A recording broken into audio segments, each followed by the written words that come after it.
This is For Maine with Love, an Allagash brewing podcast where we talk about beer, our community here in Maine, and things that generally make us happy. I'm Brett. I work in marketing here at Allagash, and I am very lucky to have two people from our lab joining me. I have Zach Bodah, our quality manager, and Hannah Johnson, a quality specialist here at Allagash.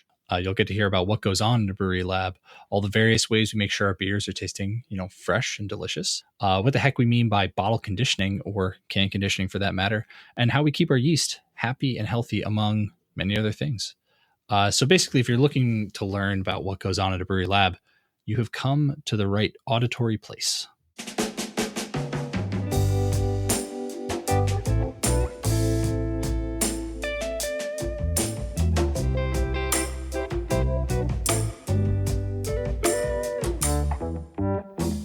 Thanks for having us.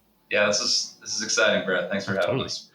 So today, the goal is we're going to talk about the lab here at Allagash. So the fact that there is a lab in a brewery, what that lab does, and what it's like to work in a lab where the primary goal is tasty, tasty beer, among many other things. But before we get into that, I wanted to start by asking a question. So I'm going to start with Hannah. What's something that's been exciting for you recently outside of brewing? What have you been excited about? Definitely the warm weather that's making its way here. I'm definitely ready for some sunshine and some Portland adventures. I feel pretty grateful that I live in a city like Portland. So I guess I'd say I'm really excited about all the awesome food and drink that is constantly going on. Yeah. We just have like endless opportunities in Portland to eat some good food and drink some good beer. And I'd say that's probably what I'm the most excited about. Love it. Awesome. Zach, same question for you. What have you been excited about? Oh yeah, there's a lot to be excited about. It's hard to boil it down just to one thing, Brett. I'm really excited that some restrictions are loosening up and that we get some travel in with the family over the course of this year. So I have a couple trips planned that I'm pretty excited about. Ooh. Any particular place? One that's exciting? Yeah. Going to Jamaica with my wife and some friends. Nice. Which will be fun. And I'm finally taking sabbatical that I should have taken in 2019. We're heading out to Idaho, Wyoming, and we're gonna have some fun out there with the fam. That's awesome. Yeah. Amazing. Well, thank you. Cool. All right. So I'm gonna kind of toss this up to both of you, and kind of you can choose who answers it. But I think the high level question is sort of, what is the purpose of a brewery lab? Cool. I'll take that one. I've answered this question many times. So yeah, the purpose of a brewery lab, brewery to brewery, it's going to be pretty different, but ultimately we're simply here to make sure that the consumers receive the product as we intend them to have it. There's not going to be blemished beer. There's not going to be flawed beer when they get it at the store or they have it on draft at their favorite pub or anything. We're here to make sure that it's all quality focused. We want to make sure the beer is of the most quality and it stays that way even out after it leaves the brewery.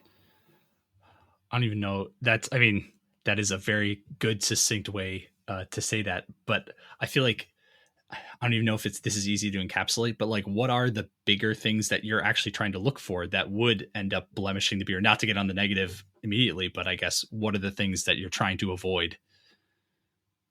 Oh yeah, I got a little pyramid for you. So number one would be top of the pyramid, of course, is consumer safety.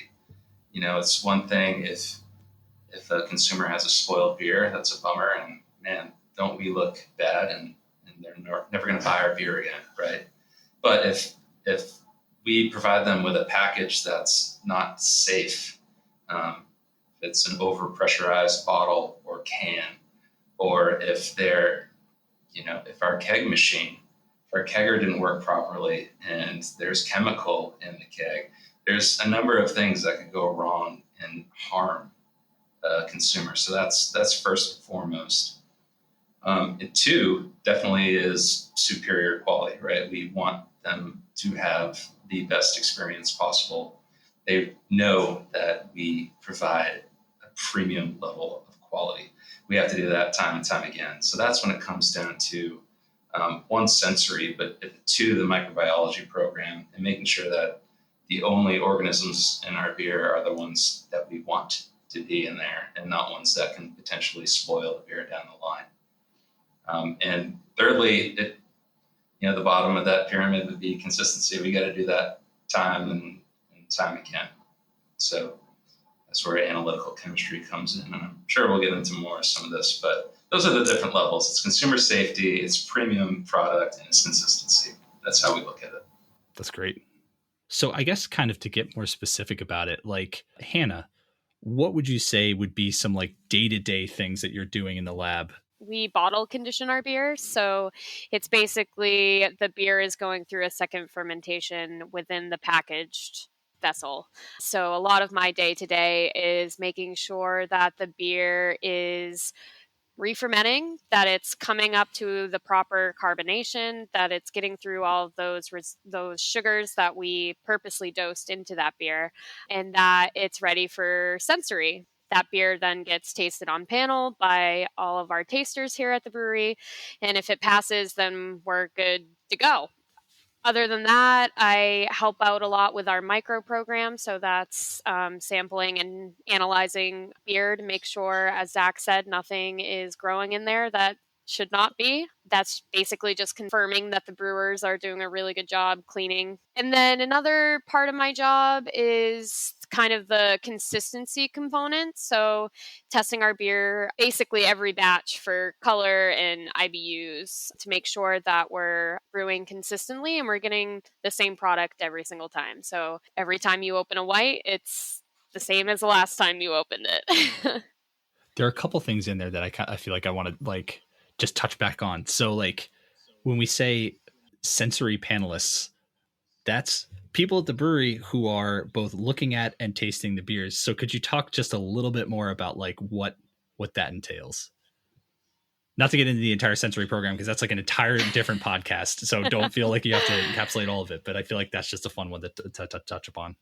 Yeah, so here at Allagash, we have an entire sensory program. So we've got Carl Arnberg, our sensory manager, and Matthew Davis, who does a lot of work with Carl, and they lead true to type panels daily, where we put every single beer that we package onto panels. So our tasters here at the brewery, which is basically all of us, anyone from the brewers to the people who work in the office, we're all trained to taste our beer. So we're basically looking for any red flag flaws, basically tasting each of our brands and making sure that they taste as they should. Because each time someone opens one of our beers, we're hoping that it's the same flavor every single time. And there's certain off flavors and flavor attributes that are undesirable in beers, even things that are, naturally produced during fermentation. It could give us an indicator that the beer hasn't been fermented fully. All kinds of different things we're looking for. Zach, do you want to add anything? Oh, you nailed it. Definitely nailed it. I feel like one of the things that's kind of was interesting to me to learn as I went up in my own journey through the tasting program is like part of that tasting panel is actually kind of a test for you as a taster. And not to get too far into it, but like Carl's a trickster. He does all sorts of tricky dosing things with different things because you can actually have off flavors intentionally put in a beer. And so I always thought that was interesting when, we will intentionally make a beer taste different to make sure our tasters are actually picking up on it alongside other beers that taste totally normal. And it's really hard. Yeah, Carl definitely keeps us on our toes. My favorite trick he does is when he'll put a different brand on panel and see if we can pick up that it's a different beer than what he's saying. Right. Yeah. It's not easy. He's always, mixing it up and making sure that we're all paying attention and tasting properly and able to pick out those flavor attributes that shouldn't be there. And you make a good point, Brett, because a lot of it is like training, like even when we're doing true to type, he'll throw those spikes in there and, test our knowledge and make sure we're picking up on them. Oh, totally. Just to go back a little bit, another term you put out there, and I think you kind of defined it, but I just want to make sure we really did, is SRM.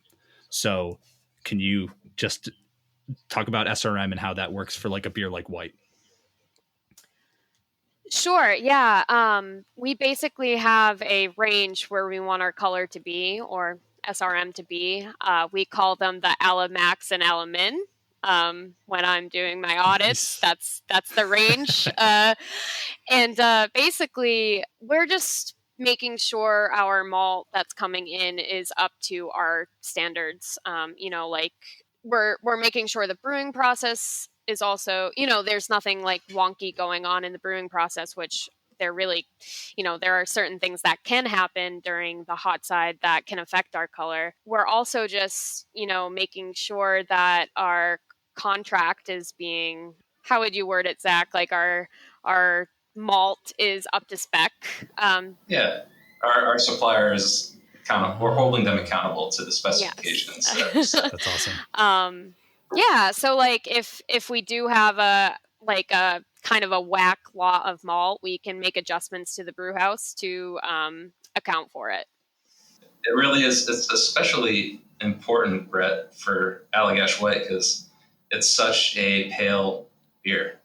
And any even small increase in color can really affect the overall beer color. If we go up, 0.5 SRM, doesn't seem like a lot, but we could visually see that when we have that on sensory panel.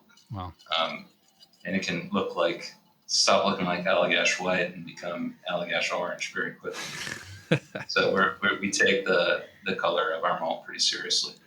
Yeah, and I feel like that brings up just an interesting point too, where, you both are in the quality department, and I've learned this as the more I've kind of tried to write about what all of you do, within the brewery. And it's like, you're kind of like the tip of the spear when it comes to quality. And I guess, Zach, could you kind of just talk about our philosophy of quality that goes way beyond our lab? Yes. Man, where to even begin? It's such an elemental part of our structure here. We could really talk about it forever, but I'll just start with Rob. Since Rob opened the company in 1995, quality was a huge priority for him at that point. And if anything, it's only grown over time. He is so dedicated to making Allagash White, to making all the Allagash beer, really investing in quality. So from there, quality is not just the lab. It's throughout the entire brewery. We do have a slogan that says, quality is everyone here at Allagash. It's so true. We select raw materials. Those raw materials enter the warehouse. We have warehouse specialists digging into those raw materials to make sure that they're up to spec for it. And say we're getting grain in, they're checking moisture. They're checking to make sure that the oats are actually oats. It's not rye berries. We need to look at hop lots as they're coming in. That is not the lab's duty. The warehouse team is taking that into account upon arrival. It's going into our system, and those are lots that have to be very carefully traced throughout the entire process, from the warehouse to the brewery as our brewers use it. The numbers that Hannah will go through to tie it all together with the data. It's all very meaningful. In the brew house, same steps. We've dialed in SOPs over the years to do things the same every single time, right? There's not one brewer who brews this way and another brewer who brews this way. We're all brewing the same way, right? So thinking, I guess, more specifically for both of you, I think, because there are probably a lot of people who would think, well, how do you get a job at a brewery? Like, how do you come into that position? So I'd just be interested for, I mean, both of you to tell me just kind of like how did you find yourself at Allagash? Sure. Well, I'm laughing because you could probably ask one of us because we had a very similar path. Sure. That's amazing. Yeah. So I kind of like, well, I don't want to say this because I'm obviously super passionate about beer, but like I kind of wasn't seeking out beer. It kind of fell into my lap in a way. I went to school for environmental conservation, and I focused in biology conservation, and I worked in a lot of water quality labs. One of which Zach also worked in at UNH. We both worked for the Lake Slay monitoring program. And Zach, was that your first lab job? That was my first lab job. Yeah. That was also my first lab job. So from there, I did a couple more internships, both focused in freshwater biology. And I was just at a point in my life that I wanted something more permanent. I've always been super into science, so I knew I wanted to stay in that field. So I actually had a ton of friends who were in sales in the brewing industry. So they basically convinced me to apply to a brewery to work in the lab because they were like, oh, it's essentially the same thing you're doing now, which one would think because beer is like, what, 90% water? We don't do any water quality in the lab, basically. I mean, we're looking a little bit at the different water that we use for micro counts just to make sure our water is looking good and clean. But just in general, that water quality experience did help me out a lot when it did come to working in a brewery. So I ended up taking a job as a keg cleaner at Smutty Nose Brewing Company in New Hampshire, and basically weaseled my way into the lab. I just wouldn't leave the quality manager at Smutty Nose alone until she let me start testing some of the beer. And from there, I just worked part-time at QC, but at the same time, I was trained to cellar and brew. And so my first job at Smutty Nose Brewing Company, I just absolutely fell in love with beer. I fell in love with the industry and the community. And it was pretty awesome because I could also do some, science as well. And I would say I noticed that there was a full-time job, or I mean, I actively looked. There was a full-time job at Allagash that was posted, so I obviously applied. And the other amazing thing about coming to work here is I'm able to kind of utilize my degree in some way because we're so focused on our sustainability efforts. So I really lucked out with where I ended up because I feel like I'm using a little bit of that environmental mindset, but I'm also doing what I love, which is science every day and drinking beer. Zach, how about you? It sounds like there are probably a few differences, maybe. Yeah, it's pretty similar. Just go back earlier a decade, probably. But I was at the same college, University of New Hampshire, and studying the sciences. And I did a lot of freshwater biology as well, and got to spend the summer, out on canoes sampling all the lakes of New Hampshire and taking that water back to the lab and running a bunch of wet chemistry on it. It was the best. So you get to be outside and you get to do science. Can't ask for more than that. So that's where the love of science really stepped in.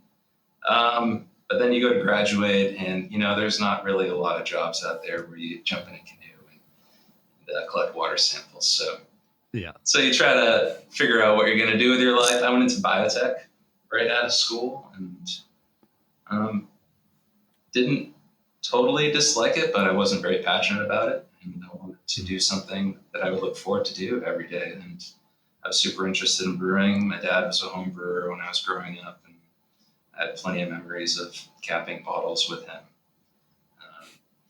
So, as I was going through college and getting a science degree, I remembered that he used to homebrew. I was like, Dad, we should homebrew again. Like, I know science, man. Let's figure this out.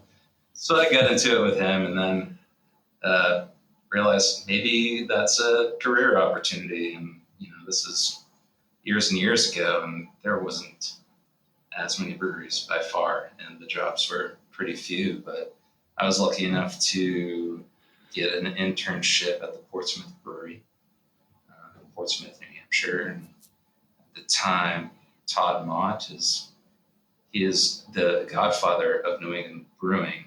He was the lead brewer there, and I got to learn brewing through him. And then we knocked on the door at Allagash for a long time to get some full-time work, and eventually it worked out. And when I was at Allagash, gosh, this was probably '09.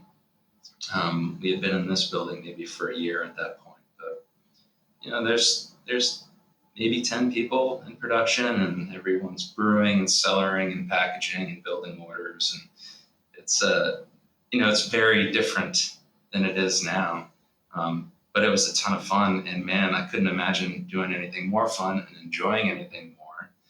And over the course of the past decade or a dozen years, it's only gotten better, which is it's unimaginable. So got to grow a lot with the company. Yeah, I mean, kind of on that point too, like, I guess what would you say are the biggest differences, like, in what you're doing from the early days to now? I'm sure there are pretty big different, I mean, both big and small differences.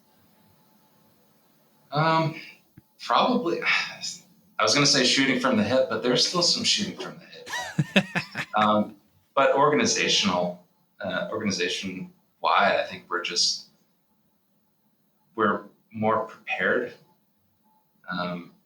more organized, more structured in terms of our operating procedures.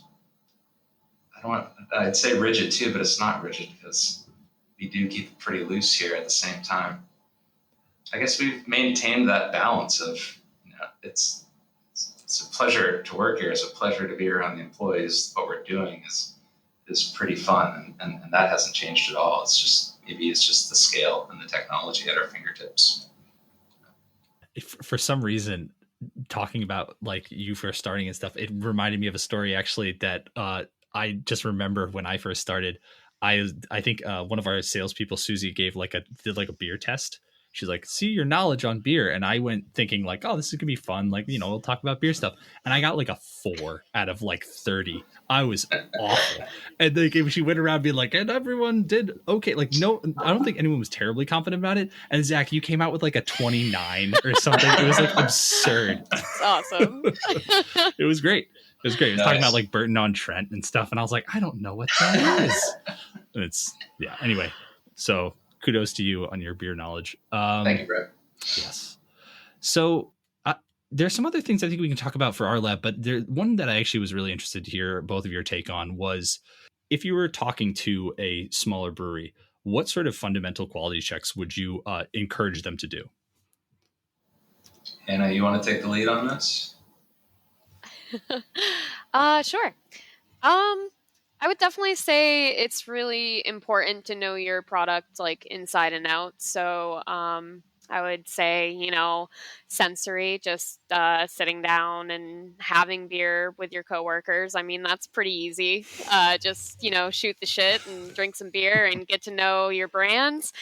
But also just, taking note on like different things like fermentation, just know how your yeast, like ferments and what's normal, what's not normal. Basically, like take all the notes that you can and look at them daily. And, like you can do quality in a lot of ways. It doesn't necessarily have to be like a huge lab. I think another really important part is just paying attention to,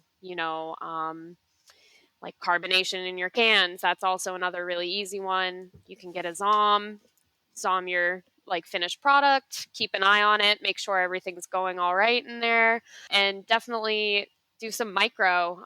You don't need a ton of, expensive, crazy equipment to be able to do some quick checks on different parts of the brewing process.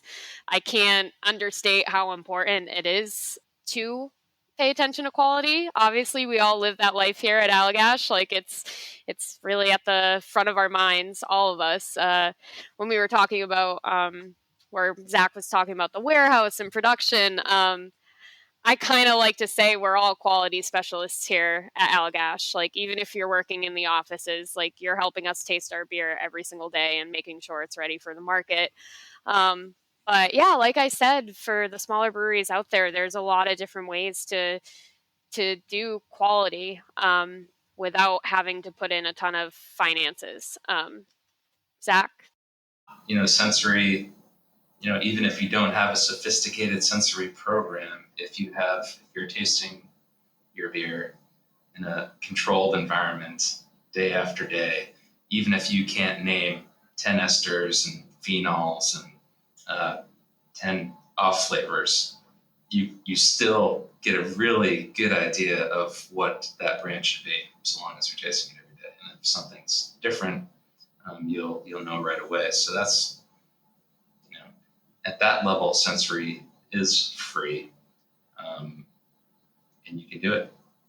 Other than that, I would say, just having some expectations or specifications for your brands, right? So no matter what it is, the color, we have a range of acceptable color, and we want it to be within these limits, even if that color is on a rating system using your own eyes, right? Say you don't have a spec or a spectrophotometer to measure color, you can still look at it day after day and kind of rate it. Yeah, CO2, I agree, is very important, and mostly in terms of stability. One really cheap thing you can do is you can archive each packaging run.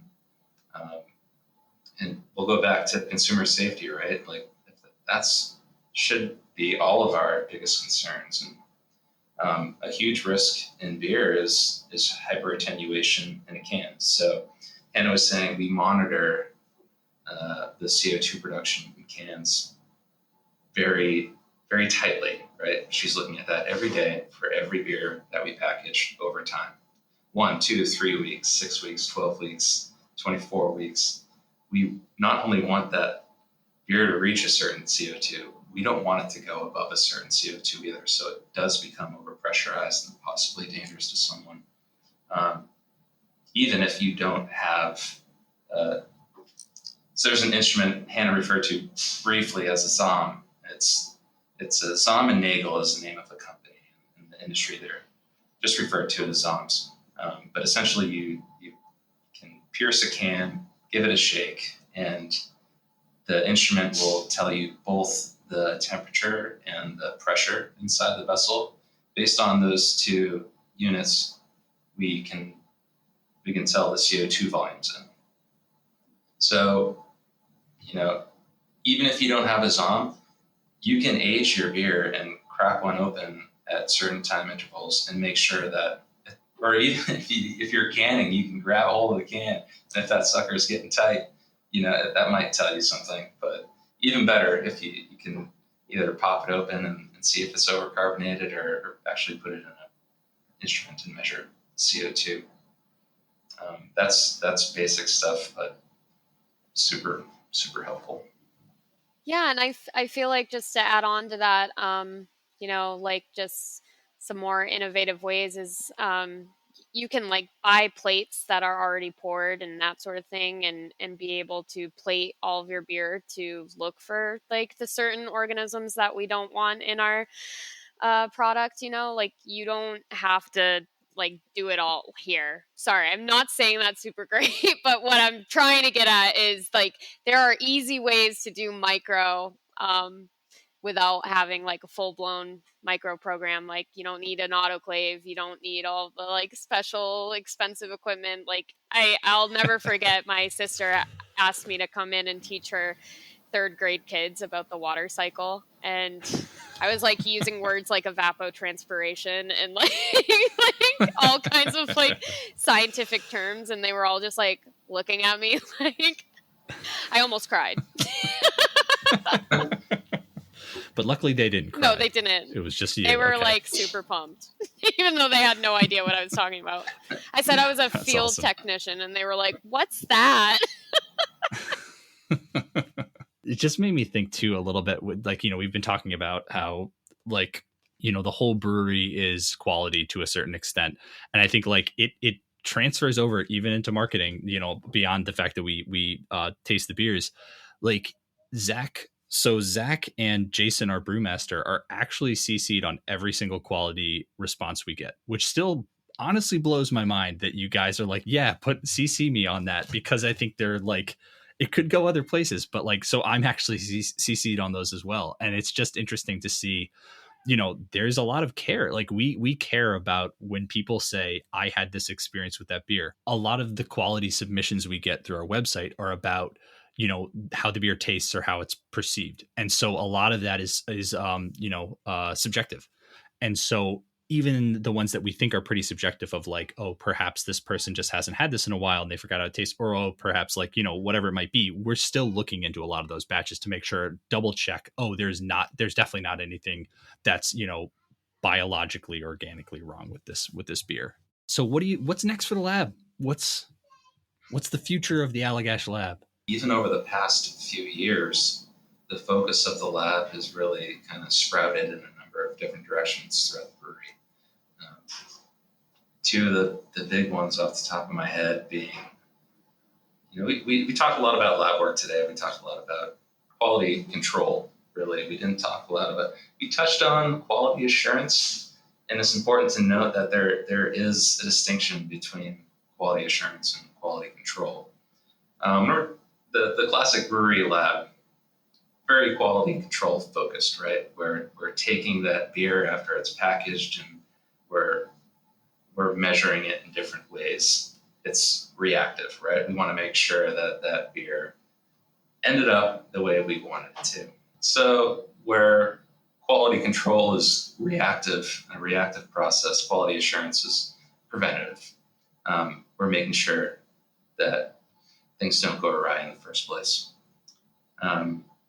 So we have a much larger focus on quality assurance, and we also have more of a focus on data management. And, I mentioned earlier, the hop lots that come in from the warehouse or from the supplier to the warehouse to the brewery. We also rely on those lots as a quality department. And that's just one piece of data. There are so many pieces of data that go into every raw material, every measurement throughout the brew house, the brewing process, the cellaring process, the packaging process. We, across the brewery, there are many different consumers of that data, and we need that data to be the same for everyone. We're all working with that same data source, right? Like it's this one truth. And there's been a lot of momentum in centralizing the quality data for us to use in the laboratory and across the brewery. It's great. Well, thank you both for taking the time. It was so good. Sorry, I drifted. Sorry. Not at all. Awesome. Thank you. Yeah, Hannah, thanks for joining too. And thanks for including the lab. That's awesome. And I can't wait to start hearing these roll out. So. This has been an Allagash Brewing production. If you have anything that you want to ask us, anything that you're interested in hearing us talk about, please let us know at podcast@allagash.com.